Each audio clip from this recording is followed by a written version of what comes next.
On Sunday, he threatened to take the Panama Canal. This is imperialistic language.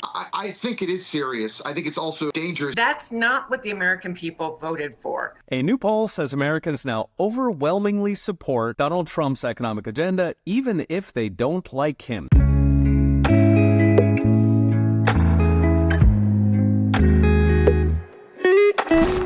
The liberal media is panicking because Donald Trump has done more since becoming elected than Joe Biden has done his entire 4 years. Just to recap, Trump threatened tariffs on Mexico and Canada, and already the president of Mexico has been cracking down on migrant caravans coming to the United States border, and Justin Trudeau flew to Mar-a-Lago and then committed $1 billion to bolstering border security on the United States-Canada border. NATO countries are falling in line with committing to the defense spending requirements. Russia's ready to look for an off-ramp to the Ukrainian war. Trump made a threat on Truth Social to Hamas, and that war is going to be wrapping up here soon. SoftBank has committed to investing $100 to $200 billion into the United States. He was able to reduce the size of a wild government spending bill, and all that has happened while Trump still has 25 days until he is officially president. If we can get 5,000 likes on this video, I would greatly appreciate it.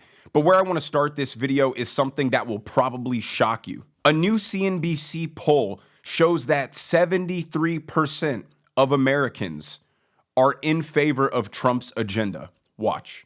A new poll says Americans now overwhelmingly support Donald Trump's economic agenda, even if they don't like him. This matters as the Uniparty Congress gears up to fight Donald Trump because it means they're not fighting Trump, they are fighting their own voters.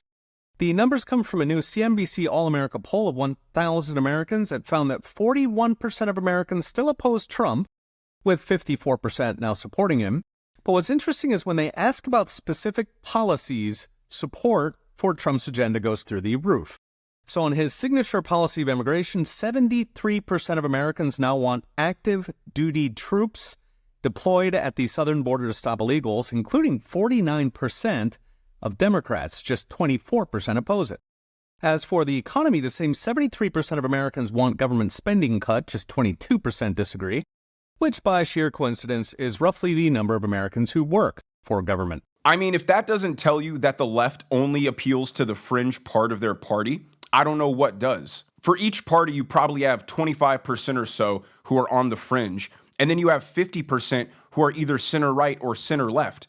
And Donald Trump has appeared to capture the entire 50% who are right and 25% more or less of the center-left people, despite 54% only liking him, but 73% liking his agenda. This should be a wake-up call for all Democrat politicians that if you're fighting Trump's agenda, you are fighting the will of the people, which means all these blue state governors and all these sanctuary city mayors, if they are hell-bent on fighting Trump's immigration plans, they are likely going to get ousted in the next election cycle. Now, Trump has recently been eyeing the Panama Canal and Greenland for economic and national security reasons, and the liberal media is just losing their minds over this. Watch. On Sunday, he threatened to take the Panama Canal, which the United States built but relinquished control of in 1999.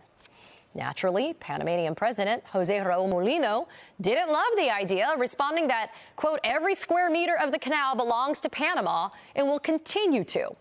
But Trump fired back on his social media site. We'll see about that. Then there's his dream of owning Greenland, which he resurrected when he announced his new ambassador to Denmark, Ken Haury, another billionaire Peter Thiel, Elon Musk buddy, writing, for purposes of national security and freedom throughout the world, the United States of America feels that the ownership and control of Greenland is an absolute necessity. Yep, he said it was a necessity. Greenland gained home rule from Denmark in 1979, and its head of government dismissed Trump's calls as meaningless. It's unclear how Trump plans to acquire these sovereign nations, and if that includes the use of American military force. But Rolling Stone reported that a senior Trump transition member said that there's a debate about how much should we invade Mexico. And another source told the magazine that a soft invasion would involve American special forces assassinating cartel leaders in Mexico. So while China is bolstering their presence in Central America, occupying a few of the ports that are within the Panama Canal region, and because of that Chinese presence, the Panama Canal has raised rates on American shipping cargo, making us less competitive on the global stage. Trump is taking an issue with that. We built the canal, we relinquished ownership to Panama with the expectation that it was going to remain neutral, not be taken over by our number one adversary. So yes, Trump has every reason to target the Panama Canal and even go as far as to retake ownership if that's what's best for the American people. And Greenland, which is owned by Denmark, Trump is not going to let Russia or China take over Greenland because Denmark can't defend it. They don't even contribute the 2% minimum to NATO. So they don't have enough military resources to be able to protect Greenland in the case of an invasion. So Donald Trump is taking the pragmatic approach and saying, we should just take Greenland, we can control it and protect it, because then we don't have to worry about any threats from Russia in the future if they decide to expand into the Arctic, which puts the United States at even more risk. And then finally, you have them freaking out over the idea of United States Special Forces assassinating cartel heads and stopping the flow of drugs and human trafficking throughout the southern border. I mean, all of these things sound perfectly reasonable. In fact, they seem positive, but the liberal media is so hell-bent on fighting everything Trump does and demonizing him at every single turn that they're actually willing to fight an agenda that the American voters said that they wanted. Now, here's MSNBC fighting the idea of mass deportations because it's just not so nice. Watch. Like mass deportation, we can talk about the funding mechanism and whether or not that is done through reconciliation. But there's something different when all of a sudden you see these policies playing out in your own neighborhood. Oh, absolutely. You know, we were talking about this earlier. Like, you know, the one thing is that you can say mass deportation in the abstract is a very different thing when people see their neighbor and their community, the person whose kid played ball with their kid. When you see that person dragged from their home, it has a very different kind of resonance. And that's a kind of, you know, fundamental thing, dynamic in American society that goes, you know, all the way back to the abolition days. Like, that's a very difficult thing for people to countenance. And so there are a dozen kind of landmines like that where there are policies that rhetorically might sound effective because everyone in the audience cheered when you said it, but the implications of it are things that you aren't prepared to deal with at all. I just find it hilarious when these smug contributors just speak so confidently about what the American people want or don't want, or what they're going to expect or not expect. Immigration was like the number 2 issue that people voted on. So to say that they voted for it in theory, but then when it's actually happening in their communities, they're somehow going to be upset by it. How about asking the residents of Springfield, Ohio, who had more than 30,000 Haitian migrants come to their town of only 30,000 people in the last 4 years, if they're actually going to be upset in practice, if this issue that they highlighted as being so serious for them is finally going to get resolved. Now, as I said, since November 5th, everybody has essentially discredited Joe Biden as having any kind of authority or importance, and they understand that the adults are coming back to run things. Listen to the leaders of the European Union say that Trump was right, that they need to spend more on defense and commit to doing so. Watch. There have been reports on Trump wanting the NATO countries to increase their defense spending to 5%. What's your thought about this? I think what we just said is obvious that European countries individually, most of us, and collectively need to strengthen our defense. And let's do that. And let's do it partly because we cannot in the long run ask for the US to be the kind of the main sponsor of European defense.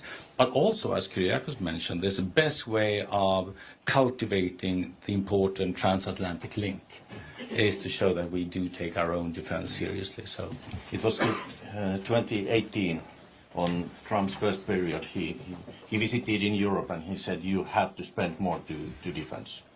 He was right. He was right. And I think that, and we have seen that he he has done the same again. You have to spend more, and he's right again. And if I just may add, there's one thing we know, I think, is that the 2% number is probably history. So it will be more than 2%. So we know we will need to spend more than 2%, but it will become very clear, as we've said, once we interact with the new president, what is the figure that we will agree on within NATO. See, Democrats always love to use the talking point that globally no one likes Trump. They prefer Biden so much more. Yeah, the same way I'm sure kids prefer when a substitute teacher is in charge over their real teacher who keeps things orderly and strict. It's a great day for the rest of the world when we have a president in charge who just openly allows us to get taken advantage of at every single turn, whether it's trade, whether it's national defense, whether it's open border policies. Everybody knows that the United States is not to be toyed with. So when you have a leader in charge who openly allows the world to just pillage us and use us and scam us, it's a great day for everybody because everybody becomes rich at our expense and our citizens suffer. That's why you saw the turnout you did in this last election. People are so concerned with us threatening tariffs to our allies. Yeah, you know why? Because they have tariffs on us. They make it impossible for our companies to compete in their markets while we have no tariffs on them and their companies are allowed to sell freely into the country. It's not free trade. It's not fair. So Trump saying that the days of taking advantage of America are over isn't somehow a threat to our allies that now we're becoming adversarial to them. It's just simply saying we're all going to play on a level playing field. And if you're not willing to do that, then you don't get access to the most valuable market on planet Earth. Now listen to the CNN panelist absolutely get owned by another person on the panel. I mean, he just leaves her speechless after debunking her lies. Watch. I believe that that is the talking point, and I believe that that is what Donald Trump is saying. But here's the larger problem, aside from how absurd the thing is. That's not what the American people voted for. We were told the election was about the price of eggs, right? So where is the conversation about how he is on day one going to start lowering costs for the American people? Frankly, in the interviews that he's done so far, he's actually admitted he doesn't have a plan to lower costs and that he can't promise that this tariff regime that he's going to implement will lower costs. So I think the bigger problem is people are hearing him talk about the Panama Canal and Greenland and all sorts of other things like Canada, but they're not hearing him talk about them and their lives and what he's going to do to make their lives better on day one. Look, I respectfully disagree with Karen. I actually think the president-elect did campaign on these issues. He campaigned on American energy dominance. So much American energy, clean U.S. LNG that creates jobs here at home, that gives our allies geopolitical alternatives to Russian gas, and that lowers global carbon emissions by displacing dirtier sources of fuel overseas. It flows through the Panama Canal. But one of the challenges that U.S. exporters have had is cost and cost implications. And the charges to go through the canal contribute to those cost increases. So if President Trump can use this muscular approach, this leverage, this Theodore Roosevelt-like approach to American strength on the world stage, and it ends up lowering prices for American exports, that benefits Americans, and that's exactly what President-elect Trump campaigned on. That's the thing that so many Democrats are lacking, is strategy, is a view of the bigger picture, of the entire playing board. They see things like, oh, why is Trump trying to take the Panama Canal? That wasn't one of his campaign promises. But they fail to see the economic benefits of allowing our companies to ship through the canal without being charged an exuberant fee. They say he promised to make everything cheaper, but tariffs are going to make things more expensive, without failing to see that he implemented tariffs his first go around and had under 2% inflation. And also fail to see what I previously stated, that the rest of the world puts tariffs on us, which makes it harder for our companies to compete in their markets, while we just allow everybody to come sell in the United States and compete against our companies. All of these companies need the American market way more than we need their markets. If major companies globally stop selling into the United States, they would probably have to cut their staff by over 50%. It would put so many people out of work that it would cause depressions in these other countries.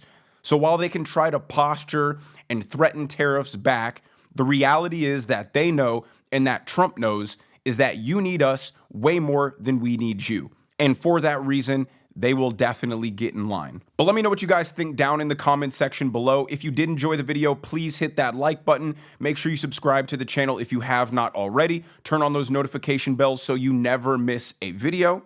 And I will see you guys in the next one.